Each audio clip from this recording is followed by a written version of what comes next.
Olá, tudo bem?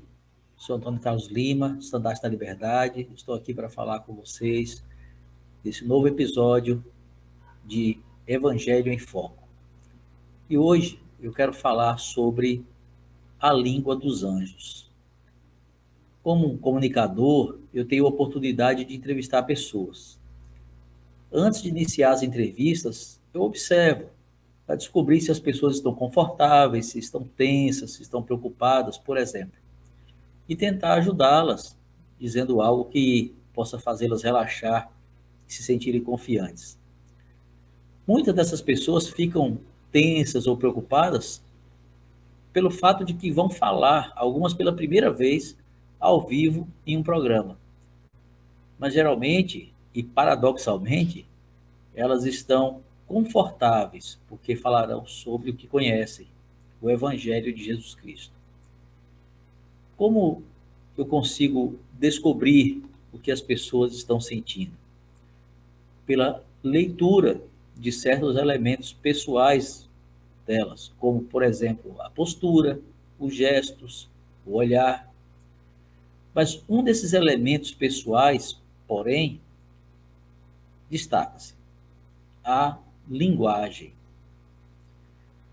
Para conhecer uma pessoa, ouça essa pessoa. O que ela fala e o modo como ela fala podem dizer muito sobre ela. Foi o dramaturgo e poeta inglês Ben Jonson que disse: a linguagem é o que mais expõe o homem.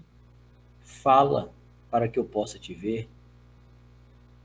O Guia para o Estudo das Escrituras diz que a maneira como usamos a linguagem demonstra o que sentimos em relação a Deus e às outras pessoas.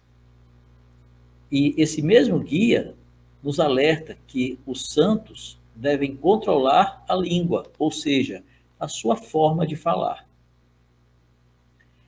O cuidado com a nossa linguagem existe desde o nosso pai Adão. As escrituras mostram que Adão tinha uma linguagem que era pura e impoluta. Para que nossa linguagem seja pura e impoluta, como a de Adão, é nosso dever cuidar do que falamos e de como falamos, livrando a nossa linguagem do que é indesejável e acrescentando à nossa linguagem o que for virtuoso, amável, de boa fama ou louvável. O elder Douglas L. Callister ensinou que vamos sentir-nos mais à vontade na presença do Pai se tivermos desenvolvido bons hábitos em nosso modo de falar. Entre as coisas que devemos remover da nossa linguagem está a profanidade, que é o desrespeito ou menosprezo pelas coisas sagradas, incluindo o uso casual ou irreverente do nome de qualquer um dos membros da Trindade. Sempre devemos usar o nome do Pai Celestial, de Jesus Cristo e do Espírito Santo com reverência e respeito. O uso indevido desses nomes é pecado. Também devemos buscar eliminar as gírias ou expressões que demonstrem pouco cuidado ou respeito para com o nosso idioma. Há palavras e expressões tão belas de serem ditas, mas por preguiça de aprendê-las ou vergonha de usá-las, para não parecer diferente da maioria ou antiquado, muitos preferem adotar palavras inadequadas, exageradas ou que chamam a atenção por sua irreverência. Como afirmou o elder Callister, Deus fala todas as línguas de modo adequado. Ele usa uma linguagem recatada e comedida. Quando Deus descreveu o grande processo da criação desta terra, ele disse de modo comedido que ela era boa. Ficaríamos desapontados se Deus tivesse usado expressões exageradas como supermaneiro ou coisas semelhantes. Do mesmo modo, não é possível imaginar alguém entrando no reino celestial e, admirado com a beleza e glória daquele lugar santificado, comentasse com algum anjo que estivesse passando: E aí, velho, maneiro isso aqui, tipo, muito maneiro mesmo. A verdade é que tal cena jamais poderá acontecer, porque o refinamento da nossa linguagem é parte do processo de refinamento pessoal, espiritual, ao qual devemos nos submeter para nos tornarmos perfeitos, como é perfeito o nosso Pai que está nos céus. Devemos aprender e praticar aqui uma linguagem mais elevada. Outro ponto que podemos melhorar em nossa linguagem, a forma como nos dirigimos às pessoas. Nós podemos descobrir a natureza do relacionamento entre duas pessoas pela forma como elas falam uma com a outra. Vejamos esse exemplo da vida pessoal do presidente dele, Etioques. Ele disse: quando jovem, aprendi que todos devíamos grande respeito aos que ocupam o cargo de bispo. Como sinal desse respeito, sempre nos dirigíamos a nosso bispo, como Bispo Christensen ou Bispo Calder, ou Irmão Jones. Nunca o chamávamos por senhor ou por seu primeiro nome, como fazíamos com outras pessoas. Mais tarde, entendi que esse mesmo raciocínio explica por que os missionários de tempo integral devem sempre ser chamados por seus honrados títulos de elder ou sister. O uso desses títulos denota respeito pela posição e autoridade.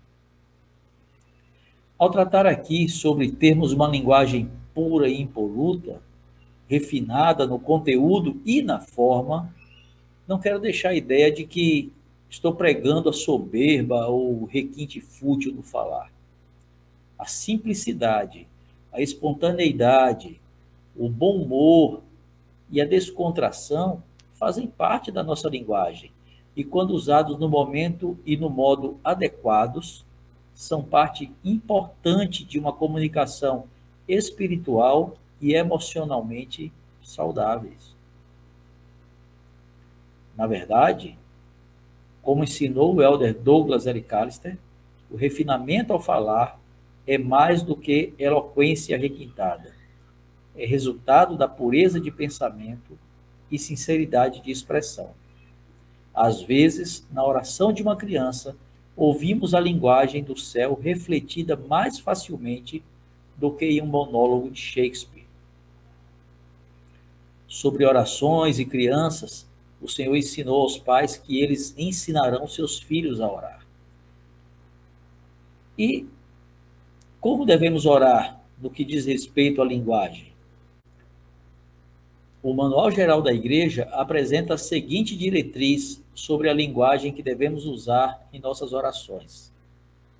Os membros devem orar usando palavras que expressem amor e respeito pelo Pai Celestial.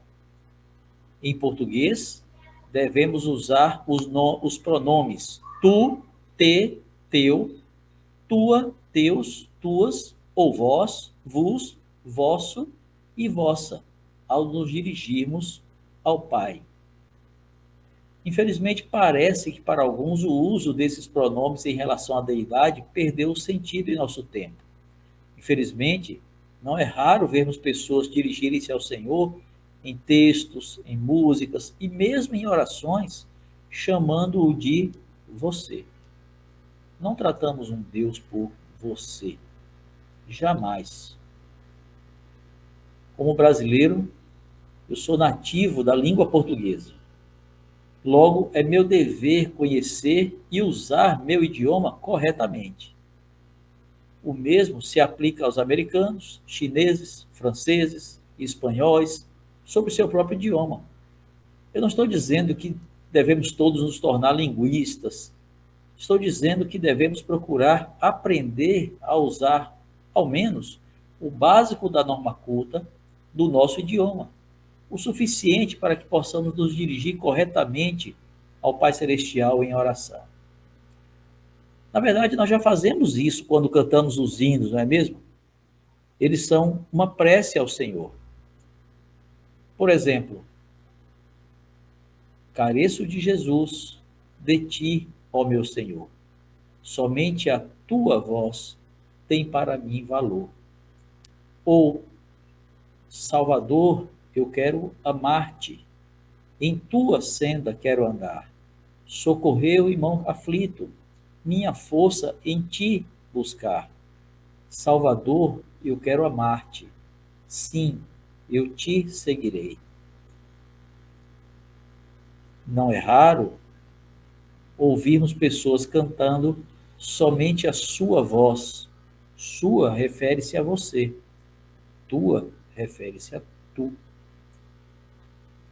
É claro que tudo que exige um esforço um pouco maior de nosso corpo ou nossa mente provoca uma inicial preocupação sobre se seremos capazes de fazê-lo. Sobre isso, o presidente Oaks nos disse: talvez alguns já estejam dizendo, mas isso é estranho e difícil, porque temos que usar palavras que estão fora de uso há centenas de anos. Se exigirmos uma linguagem especial, iremos desencorajar crianças, membros novos e outros que estão aprendendo a orar.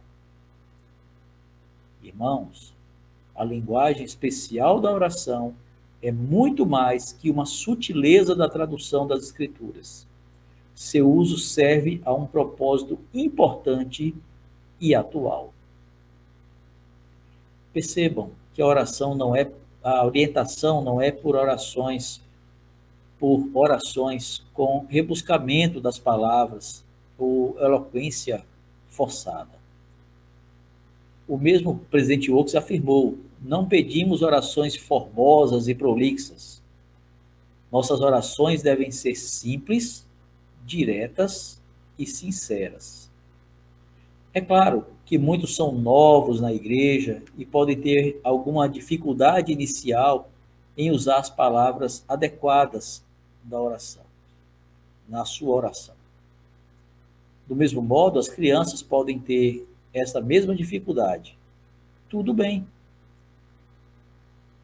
O presidente Oaks também disse: tenho certeza de que nosso Pai Celestial, que ama todos os seus filhos, ouve todas as orações e responde a elas, independentemente de como são proferidas. Se ele está ofendido com relação a orações, é mais provável que seja pela ausência delas do que pela fraseologia que contém. E ele completou: nossos primeiros esforços serão ouvidos com alegria por nosso Pai Celestial, não importando sua linguagem. Serão também, desse modo, ouvidos pelos membros dedicados de nossa igreja. À medida que ganhamos experiência como membros de a Igreja de Jesus Cristo dos Santos dos Últimos Dias, porém, precisamos tornar-nos mais maduros em todos os esforços, incluindo as orações. Homens e mulheres que desejarem demonstrar respeito, esforçar-se-ão por aprender a linguagem especial da oração. Na verdade, já fazemos mais de 75% da oração ao substituir você e seu por tu e teu. Talvez prevendo uma eventual relutância em alguns em concentrar-se no que é excelente, na linguagem da oração, o próprio presidente Oaks fez uma analogia para nos ajudar a compreender a importância da linguagem correta. Ele disse: quando vamos a um templo ou à capela para uma reunião religiosa, deixamos nossas roupas de trabalho de lado e vestimos-nos com algo melhor. Essa mudança de vestuário é um sinal de reverência. Similarmente, quando nos dirigimos ao Pai Celestial, devemos evitar as palavras comuns e revestir nossas orações de uma linguagem especial, de amor e respeito. Durante uma oração, os membros de nossa igreja não se dirigem ao Pai Celestial com as mesmas palavras que usam ao falar com um companheiro de trabalho, ou empregado, empregador ou comerciante no mercado. Usamos palavras especiais, santificadas, pelo uso em comunicações inspiradas, palavras que nos foram recomendadas e exemplificadas por aqueles que apoiamos como profetas e professores inspirados. Não foi sem propósito que o presidente Dele Oaks fez esta analogia da nossa linguagem com o nosso vestuário. Sim, o modo como nos vestimos e nos adornamos, penteados e adereços, por exemplo, é causa e consequência do modo como falamos. Como nos vestimos para as reuniões dominicais da igreja, em especial, reflete o nosso sentimento sobre a santidade daquele ambiente e do momento sagrado pelo qual deveremos passar durante a administração do sacramento, em comunhão com a deidade. É claro que, na maioria dos casos, as pessoas querem apenas sentirem-se bem e não têm qualquer intenção de tratar uma reunião religiosa com menos respeito do que ela merece. Porém, mesmo quando nosso descuido não é intencional, devemos estar dispostos a abandonar a prática inadequada. Do contrário, demonstraremos que o nosso desejo é de colocar o nosso estilo de vestuário acima do que os profetas do Senhor têm nos orientado a fazer nesse sentido, deixando claro ao Senhor a opinião de quem realmente importa. Não impomos nosso estilo ao Senhor, mas nos adaptamos ao estilo dele, seja na aparência, seja na linguagem ou em qualquer outro aspecto da nossa vida. Falando sobre isso, o elder Jeffrey R. Holland, do Coro dos Doze, nos ensinou, da forma mais pessoal possível, devemos nos lembrar de que Cristo morreu em decorrência de um coração quebrantado por carregar completamente sozinho em seus ombros os pecados e as tristezas de toda a família humana. Uma vez que nós contribuímos para esse inevitável fardo, tal momento é digno de respeito. Assim, somos incentivados a chegar cedo e reverentemente às reuniões, vestidos de modo apropriado para participar de uma ordenança sagrada. A expressão melhores roupas de domingo perdeu um pouco seu significado em nossa época, e em consideração a ele, em cuja presença comparecemos, devemos restaurar a tradição das roupas de domingo e do asseio, quando e onde pudermos.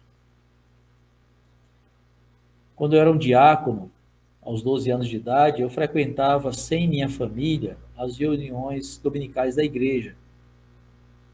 Elas começavam às 7 horas da manhã naquela época. Eu morava na periferia de Aracaju, Sergipe. Era distante do centro da cidade, onde ficava a casa alugada que nos servia de capela naquele tempo. Apesar dessas circunstâncias, eu nunca me atrasei para as reuniões. Lembro que, em um domingo, o presidente do distrito estava discursando na Sacramental e ele me viu sentado na primeira fileira de cadeiras.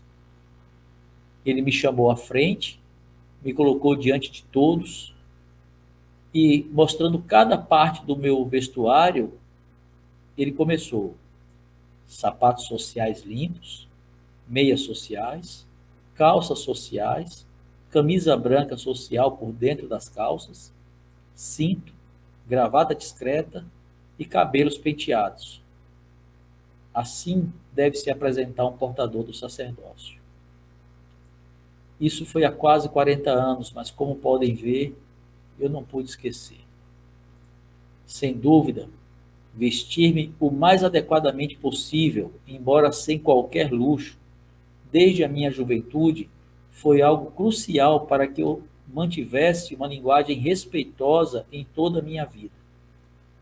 Do mesmo modo, sem dúvida, usar uma linguagem respeitosa desde a minha juventude foi algo crucial para que eu mantivesse um padrão adequado de vestuário em toda a minha vida. A união desses dois elementos foi essencial para definir a minha espiritualidade. Estas coisas estão interligadas e merecem nossa atenção. Como ensinou Alma, aprende sabedoria em tua mocidade. Que todos possamos aprender sabedoria agora. E uma nova língua, a língua dos anjos, ou em outras palavras, a linguagem pura e impoluta, que nos tornará mais semelhantes ao nosso Senhor Jesus Cristo. Essa é a mensagem de hoje e eu quero convidá-lo a compartilhá-la com seus amigos, com seus familiares.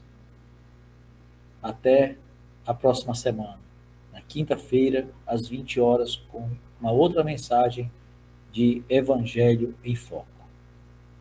Tchau!